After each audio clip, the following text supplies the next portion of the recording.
जिम्मेदारी लेनी चाहिए और नैतिक जिम्मेदारी के साथ उनको इस्तीफा देना चाहिए। 26/11 का अटैक हुआ था तो उस समय देश के जो गृह मंत्री पाटिल साहब थे उन्होंने इस्तीफा दिया था।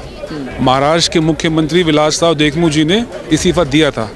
तो अगर नैतिकता की बात करें तो इस्तीफा बनता है। देखिए, इस घटना को मैं कहता हूं कि जितनी भर्त्सना हो सकती है उससे भी ज़्यादा ये घटिया और कायराना हरकत है और कहीं ना कहीं देश में बहुत गुस्सा है और गुस्से के साथ साथ देश अब ये चाहता है कि केंद्र सरकार अपनी बातें कम और कार्रवाई ज़्यादा करे।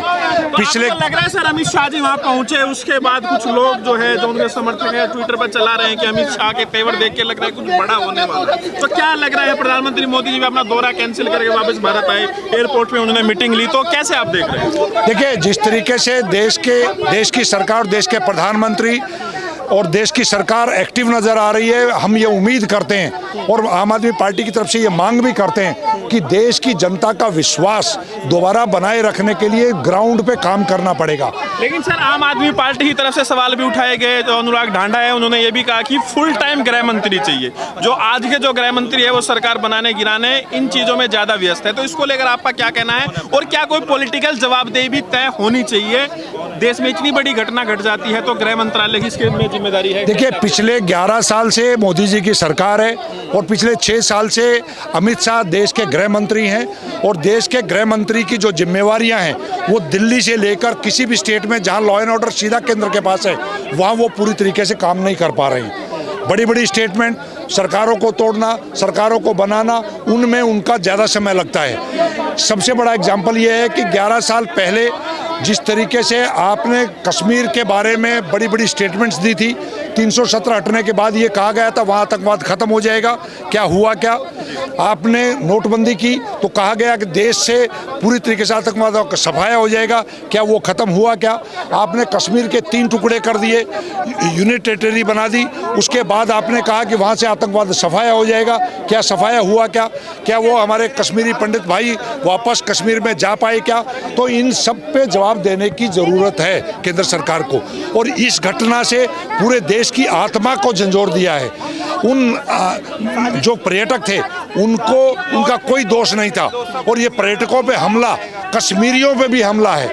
जो कश्मीर जिसकी पूरी इकोनॉमी इसी बात पे निर्भर करती है, अब वो कश्मीरी बेचारे कहाँ से बिल्कुल करेंगे? लेकिन सर मामला ये भी है, बीजेपी एक अलग ही एंगल देने की कोशिश कर रही है। छत्तीसगढ़ का जो बीजेपी का ट्विटर हैंडल है उसमें कहा गया है कि जाति नहीं धर्म पूछ के मारा गया। तो इसको आप कैसे देखते हैं? हालांकि उसमें जो मुस्लिम है उनकी भी जान गई है। तो देखिए, भारतीय जनता पार्टी का एजेंडा ये है कि धर्म धर्म में बांट दो, जाति जाति में बांट दो। इस तरह की आतंकवादियों की घटना को जिस तरीके से भारतीय जनता पार्टी धर्म के नाम पे आगे प्रचारित कर रही है, उनको शर्म आनी चाहिए, उनको इस चीज़ से बचना चाहिए।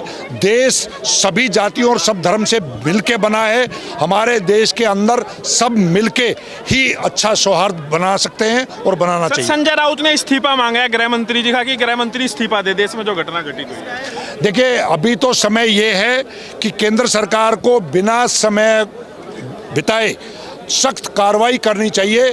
अब देश में सब लोगों को और सारी अपोजिशन पार्टीज के लीडर्स को इकट्ठा लेके कोई ना कोई प्रधानमंत्री को निर्णय लेना चाहिए। अदरवाइज अगर ये नहीं कर सकते तो फिर कुर्सी पे बैठने का कोई फायदा नहीं। इस्तीफा दे देना चाहिए। नहीं, डेफिनेटली अगर कुछ नहीं करेंगे तो वो स्टेज भी आएगी। सबसे पहले तो मैं उन पर्यटकों के घर वालों को अपनी सांत्वना देना चाहूँगी और मुझे पता है कि मेरी या हम में से जो भी हम आम आदमी पार्टी के यहाँ पर जितने भी कार्यकर्ता आए हुए हैं, किसी की भी सांत्वना से कुछ होने वाला नहीं है। जो दर्द उनका है उसे कोई बांट नहीं सकता। पर केंद्र सरकार से, मोदी सरकार से गुजारिश जरूर करना चाहूँगी कि इन हत्यारों के खिलाफ कड़े से कड़े कदम उठाए जाएं और एक ऐसी मिसाल कायम की जाए कि दोबारा कोई आतंकवादी इस तरह का निर्मम नरसंहार करने से पहले 100 बार सोचे। इसको आप जिम्मेदार मानते हैं इस घटना के लिए? देखिए, देश को ना एक फुल टाइम गृह मंत्री की जरूरत है। एक ऐसे गृह मंत्री नहीं है। मुझे तो नहीं लगता वो फुल टाइम गृह मंत्री हैं। वो आधा समय तो यहाँ पर रैली, वहाँ पर रैली, इस विधायक इलेक्शन में, एमसीडी इलेक्शन में, हर जगह इलेक्शनों में वो रैलियाँ निकालने में बिजी रहते हैं। और जो खुफिया एजेंसी हैं चुनाव में ज़्यादा व्यस्त है और मोदी जी का सारा ध्यान बाहर के देश घूमने में। राउत कह रहे हैं कि इस्तीफा दे देना चाहिए गृह मंत्री अमित शाह जी को। बिल्कुल दे देना चाहिए। उन्होंने कहा हमने धारा 370 हटा दी, अब कश्मीर पूरी तरह सुरक्षित है, वहाँ घूमने जाओ और इंडिया के स्विट्ज़रलैंड का आनंद लो। तो अब इस तरह से मुझे तो लगता नहीं कि कश्मीर कहीं से कहीं तक सुरक्षित है। क्या करना चाहिए अमित शाह जी को?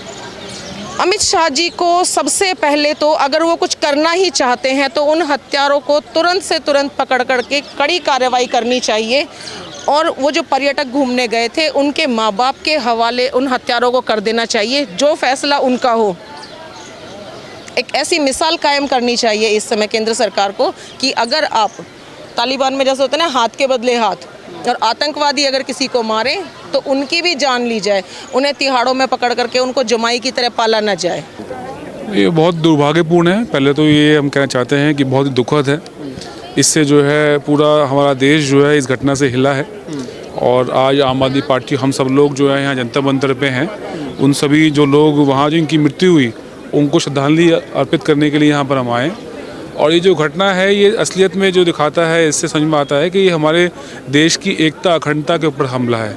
ये 28-30 लोगों पर हमला नहीं है, क्योंकि जिस तरह से वहाँ पर उनका मजहब, उनका धर्म पूछ के बंदूक चलाई गई है, उससे देश के अंदर माहौल खराब करने का प्रयास है। तो आपको लग रहा है हमारे देश के अंदर जो भाईचारा है उसको खराब करने के लिए वहाँ पर वो घटना घटी? बिल्कुल, भाईचारा को देश के अंदर माहौल खराब करने के लिए किया गया है। और ये सवाल जो है ये पूछना लाजमी है कि बॉर्डर से 150 किलोमीटर अंदर, जहाँ पर पैदल भी आदमी पहुँच नहीं सकता, जहाँ जाना भी जो है वो खच्चर पे जो है बनता है, लोग जाते हैं, इतना अंदर इंटीरियर के अंदर कैसे जो है बंदूक गोला लेके 4 लोग जो है पहुँच गए, वो भी उस जगह पे जहाँ पर चारों तरफ जो है सिक्योरिटी है, आर्मी फोर्सेस लगे हुए हैं, वहाँ इतनी बड़ी घटना हो जाती है। तो ये बहुत बड़ी जो है चूक भी है अपने आप में। और हम इस मौके पे जो है भारत सरकार को, प्रधानमंत्री जी को, गृह मंत्री जी को निवेदन करते हैं कि वो जिन लोगों ने ये किया है उनके ऊपर सख्त से कार्रवाई भी करे और इस बात की जांच भी हो कि ये चूक कैसे हुई है। सर, आपकी पार्टी की तरफ से अनुराग ढांडा ने ट्वीट किया कि देश को फुल टाइम गृह मंत्री की जरूरत है, तो इसका क्या मतलब? उसका मतलब यही है कि भारतीय जनता पार्टी के पास जो उनके अध्यक्ष हैं, राष्ट्रीय अध्यक्ष हैं, सब जानते हैं कि वो डमी अध्यक्ष हैं। तो गृह मंत्री जी जो है पूरा टाइम जो है हर प्रदेश के अंदर, जब भी चुनाव आना है, चुनाव नहीं आना है, सरकार किसकी गिरानी है, किसकी बनानी है, किसके अंदर जो है कौन से नेताओं को खरीदना है, कहाँ एमएलए को खरीदना है, उसमें लगे रहते हैं। तो इसलिए उन्होंने कहा पार्ट टाइम है, क्योंकि उनका आधे से ज़्यादा समय जो है वो देश में जो राजनीतिक चीज़ें हैं उसमें जो है उनका समय निकलता है। तो आपको लग रहा है कि वो गृह मंत्री के तौर पर काम नहीं कर पा रहे हैं? बिल्कुल, इतनी बड़ी चूक कैसे हो गई भाई? बयानबाजी करना तो बहुत आसान है, बड़े बड़े, जब जो है देखो जो है जिस मंच पे सर जिम्मेदारी लेगी बीजेपी सरकार, जिम्मेदारी लेगी? देखिए, जब 26/11 का अटैक हुआ था तो उस समय देश के जो गृह मंत्री पाटिल साहब थे उन्होंने इस्तीफा दिया था। महाराष्ट्र के मुख्यमंत्री विलासराव देशमुख जी ने इस्तीफा दिया था। तो अगर नैतिकता की बात करें तो इस्तीफा बनता है, बिल्कुल बनता है। संजय राउत ने भी इस्तीफा मांगा है, तो आप लोग भी इस्तीफा मांग रहे हैं? बिल्कुल होना ही चाहिए। अगर उनको रत्ती भर भी एहसास है कि जो जिनकी जाने गई हैं उसमें उनकी चूक है, सरकार की चूक है, तो उनको इस्तीफा देना चाहिए। लेकिन सर बीजेपी के लोग कहते हैं कि हम लोग इस्तीफा देने वाले लोगों में से, हमारे यहाँ इस्तीफा नहीं होता। वो तो हम जानते ही हैं, वो तो जानते ही हैं। इन भाजपा के लोगों को सीट से, पद से कितना मोह है वो हम जानते ही हैं, तो हम उनसे उम्मीद भी नहीं करते। लेकिन एक नागरिक होने के नाते जो हमारी नेचुरल फीलिंग है उसको रखने का अधिकार है हमारा। नेचुरल फीलिंग ये कहती है कि नैतिकता के आधार पर इतनी बड़ी घटना के बाद गृह मंत्री को इस्तीफा दे देना, बिल्कुल देना चाहिए। ये ड्रामा नहीं दिखाना है कि हम ये करेंगे वो करेंगे, जो करना है वो करो, लेकिन जो घटना